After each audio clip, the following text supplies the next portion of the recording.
কাকদ্বীপের এক গৃহবধূকে কাজের প্রতিশ্রুতি দিয়ে দিল্লিতে নিয়ে গিয়ে ধর্ষণ। সেই সময়কালের ছবি সোশ্যাল মিডিয়ায় ভাইরাল করে দেওয়ার অভিযোগ উঠল পাথর প্রতিমার এক যুবকের বিরুদ্ধে। ইতিমধ্যে পাথর প্রতিমা থানায় অভিযোগের ভিত্তিতে পাথর প্রতিমা থানার পুলিশ অভিযুক্তকে গ্রেপ্তার করে কাকদ্বীপ মহকুমা আদালতে পাঠায়। 14 দিনের জেল হেফাজতের নির্দেশ আদালতের। মূলত কী ঘটনা ঘটেছিল সে বিষয়ে ওই গৃহবধূ কি বললেন শুনুন। ঘটেছে বলতে, আমি আমার হাজব্যান্ডের সাথে কিছু প্রবলেমের জন্য বাবার বাড়িতে থাকি মেয়েকে নিয়ে। তো আমার একটা কাজের প্রয়োজন ছিল, তা আমি কাজ খুঁজছিলাম। একটা ফেসবুকে একটা ছেলের সাথে আমার পরিচয় হয়। ছেলেটার বাড়ি হচ্ছে পাথর প্রতিমাতে। তো ছেলেটা আমাকে কাজ দেবে বলে দিল্লিতে নিয়ে যায়। নিয়ে গিয়ে আমাকে একটা ঘরের মধ্যে বন্দি করে রেখে আমার উপরে কিছু শারীরিক নির্যাতন করে। এবং আমি ওখানে কিছু স্থানীয় মানুষের সূত্রে জানতে পারি ছেলেটা ওরকম করে অনেক মেয়েদেরকে কাজের সূত্রে নিয়ে এসে রেপ করে ছেড়ে দেয় বা বাজে কাজে লাগায়।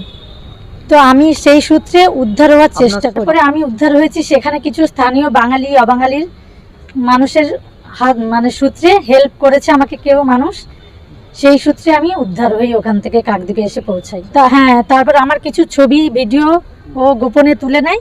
সেই সব ছবি ভিডিও আমাকে সেখানে দিল্লিতে থাকাকালীন বলেছিল, হ্যাঁ হুমকি দেয় এবং বলেছিল ওগুলো ভাইরাল করে দেবে, এবং রীতিমতো ভাইরাল করেও দিয়েছে। এখন কোর্টে কেস চলছে। হ্যাঁ, আমি পাথর থানায় অভিযোগ করেছি এবং ছেলেটার এখন জেলে আছে। আমি চাই ছেলেটার ফাঁসি হোক। আমার মতো কত মেয়ের জীবন নষ্ট করেছে। এ বিষয়ে আইনজীবী সব্যসাচী দাস বলেন, পাথর প্রতিমা থানা একটা মহিলা গিয়ে অভিযোগ করে যে সে অসহায় অবস্থায় বাড়িতে ছিল এবং ফেসবুকের মাধ্যমে তার সঙ্গে এই একজন টোটন দাস বলে তার পরিচয় হয় এবং তারপরে ওকে একটা প্রলোভন দেয় যে দিল্লিতে প্রচুর কাজ আছে, ভালো স্যালারি আছে বলে ওকে দিল্লিতে কাজে নিয়ে যায় এবং সেখানে নিয়ে গিয়ে ওর ইচ্ছার বিরুদ্ধে ধর্ষণ করে।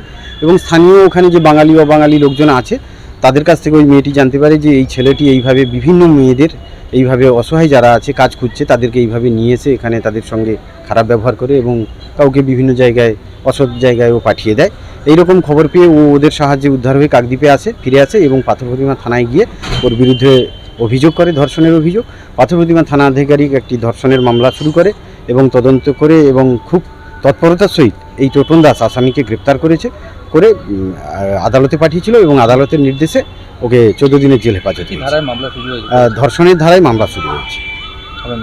আমার নাম সব্যসাচী দাস, অ্যাডভোকেট কাকদ্বীপ।